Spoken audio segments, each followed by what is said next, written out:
الغريب ضرغام وحمادي وعبيد، ودول هيشتغلوا ايه؟ يتأجروا بفلوس، يقتلوا عرفات وعيل من العيال اللي جايه معاه. عيال ايه؟ هو هيجي وجايب معاه عيال من قبلي. كم؟ يقتل عرفات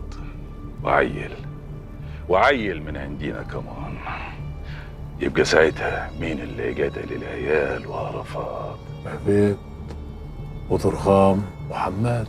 حول ولا قوة إلا بالله. ده اللي احنا عارفينه، دي الحقيقة. لكن اللي قتل وشهد عليه الشهود واحد من رجالة العجمي. عجمي ماله؟ هيقتل عرفات والعيال ليه؟ عرفات خالفه ولقاها فرصة يتهمنا فيه. صلت الحلي والحلي فلتت منه قتل عرفات والعيلين. يبقى دم العيال قبلي وبحري في رقبة العجمي، وفوقيهم رقبة الغلبان الراجل بتاع ربنا عرفات. وجهنم ساعتها تفتح ابوابها على العجمي وناسه قبلي وبحري. عرفات بقى بتاع ربنا. ما دام هيغور يكشي يبقى القط ويبقى العجمي وناس. ايوه. لا هي كده مقسومه مليح، قبلي وبحري. انا ما عاوز حاجه اكتر من كده. ومين هيسيبها لك مقسومه؟ العجمي شديد، وعلى الفجر هيسويك بالارض. انت مش قده. خلدون، أنا عارف وأنت عارف. أكدب. اقعد يا حاج بطلان، اقعد.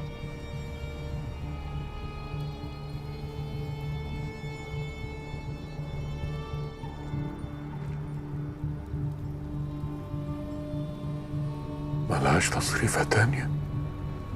القدر سيق لك عرفات، وانت بحري معاك، والجبليين الدم هيحركهم شويه، والفلوس هتحركهم شويتين. لا فلوس، لا فلوس ايه؟ ما لا فلوس ينفعش لا. يبقى الكبير بخيل.